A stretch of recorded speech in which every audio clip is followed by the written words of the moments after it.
ನಮಸ್ಕಾರ ಸ್ನೇಹಿತರೆ, ಎಲ್ಲರಿಗೂ PKV ಕನ್ನಡ ಯೂಟ್ಯೂಬ್ ಚಾನಲ್ಗೆ ಸ್ವಾಗತ ಸುಸ್ವಾಗತ. ಯಾರ ಹತ್ರ BPL ರೇಷನ್ ಕಾರ್ಡ್ ಇದೆಯೋ ಅವರೆಲ್ಲರೂ ತಪ್ಪದೆ ಈ ಮಾಹಿತಿಯನ್ನು ಒಮ್ಮೆ ನೋಡಿ. ಯಾಕೆಂದರೆ ನಿಮ್ಮ BPL ರೇಷನ್ ಕಾರ್ಡ್ ಕ್ಯಾನ್ಸಲ್ ಅಥವಾ ರದ್ದಾಗುವ ಸಾಧ್ಯತೆ ಇದೆ. ಹೌದು ಸ್ನೇಹಿತರೆ, BPL ರೇಷನ್ ಕಾರ್ಡ್ ಇದ್ದವರಿಗೆ ಸರ್ಕಾರ ಬಿಗ್ ಶಾಕ್ ನೀಡಿದೆ. ಹೌದು ಸ್ನೇಹಿತರೆ, ರಾಜ್ಯ ಸರ್ಕಾರ ಈಗ ರಾಜ್ಯದ ಕೆಲ BPL ರೇಷನ್ ಕಾರ್ಡ್ ಅನ್ನು ರದ್ದು ಮಾಡಲು ನಿರ್ಧರಿಸಿದೆ. ಹೌದು ಸ್ನೇಹಿತರೆ, ಅದರಲ್ಲಿ ನಿಮ್ಮ BPL ರೇಷನ್ ಕಾರ್ಡ್ ಇದ್ರೂ ಇರಬಹುದು.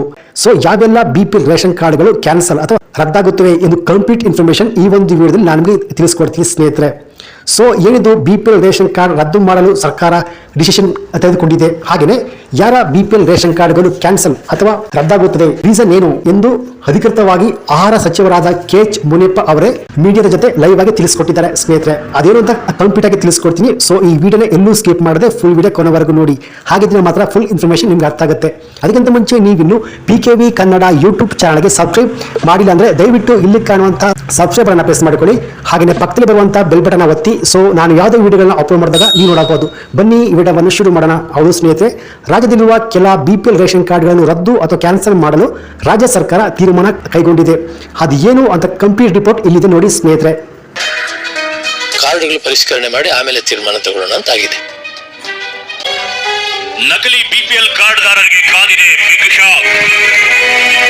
ನಕಲಿ BPL ಕಾರ್ಡ್ದಾರರಿಗೆ ಶೀಘ್ರದಲ್ಲೇ ಬಿಗ್ ಶಾಕ್ ಗ್ಯಾರಂಟಿ ಕಾದಿದೆ. ನಕಲಿ BPL ಕಾರ್ಡ್ನಿಂದ ಸರ್ಕಾರದ ಬೊಕ್ಕಸಕ್ಕೂ ನಷ್ಟ ಆಗ್ತಿದೆ, ಗ್ಯಾರಂಟಿ ಮೇಲೆ ಪರಿಣಾಮ ಬೀರ್ತಿದೆ. ಹೀಗಾಗಿ ಎಚ್ಚೆತ್ತ ರಾಜ್ಯ ಸರ್ಕಾರ ನಕಲಿ BPL ಕಾರ್ಡ್ಗಳಿಗೆ ಗುನ್ನ ಇಡಲು ಮಹತ್ವದ ಹೆಜ್ಜೆ ಇಟ್ಟಿದೆ. ನಕಲಿ BPL ಕಾರ್ಡ್ಗಳನ್ನ ಪತ್ತೆ ಮಾಡಿ APL ಕಾರ್ಡ್ಗಳಾಗಿ ವರ್ಗಾಯಿಸಲು ಸರ್ಕಾರ ಮುಂದಾಗಿದೆ. ಇದಕ್ಕಾಗಿಯೇ ಇಲಾಖಾ ಮಟ್ಟದಲ್ಲೇ ಸಮಿತಿ ರಚನೆಗೆ ಪ್ಲಾನ್ ಮಾಡಿದೆ.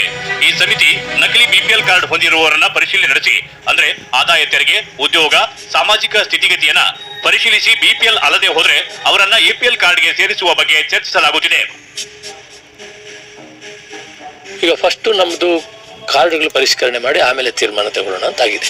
ಕಾರ್ಡ್ಗಳು ಯಾಕಂದ್ರೆ ಈಗ ತಮಿಳುನಾಡು, ಕೇರಳ, ಆಂಧ್ರ ಪ್ರದೇಶ, ತೆಲಂಗಾಣ ಕೊಟ್ಟರೆ ಯಾವುದು 50%ಗಿಂತ ಜಾಸ್ತಿ ಇಲ್ಲ. ನಮ್ಮಲ್ಲಿ ಬಿಲೋ ಪಾವರ್ಟಿ ಇರುವು 80% ಕಾರ್ಡ್ ಇದೆ. ಇದರಲ್ಲಿ ಒಂದೊಂದು ಸರ್ಕಾರ ಬಂದಾಗ ಅವು ಜಾಸ್ತಿ ಹಾಕ್ಕೊಂಡೋಗಿವೆ. ಅದಕ್ಕೊಂದು ಗೈಡ್ಲೈನ್ಸ್ ಇದೆ.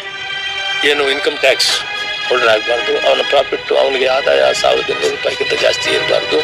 ಇವೆಲ್ಲವನ್ನು ಕೆಲವು ಗೈಡ್ಲೈನ್ಸ್ ಇದೆ. ಆ ಗೈಡ್ಲೈನ್ಸ್ನ ಆಧಾರಪಡಿಸಿ ನಾವೀಗೆಲ್ಲರೂ ಎನ್ಕ್ವೈರಿ ಮಾಡಿಸ್ತಾ ಇದ್ದೀವಿ. ಎನ್ಕ್ವೈರಿ ಪೂರ್ತಿ ಆದಮೇಲೆ BPL ಅನರ್ಹರು ಇರ್ತಾರಲ್ಲ ಅವ್ರನ್ನ APLಗೆ ಹೋಗ್ತಾರೆ. ಉಳಿದಂಥದ್ದಕ್ಕೆ ಕರೆಕ್ಟಾಗಿ ಏನೇನು ಕೊಡಬೇಕು ಅಂತ ನೆಕ್ಸ್ಟ್ ತೀರ್ಮಾನ ತಗೊಳ್ಳೋಣ. ಮೊದಲು ಪರಿಷ್ಕರಣೆ ಆಗಲಿ ಅಂತ ಆಗಿದೆ. ಪರಿಷ್ಕರಣೆ ಆದಮೇಲೆ ಮತ್ತೆ ಅದನ್ನು ತಗೊಳ್ತೀವಿ.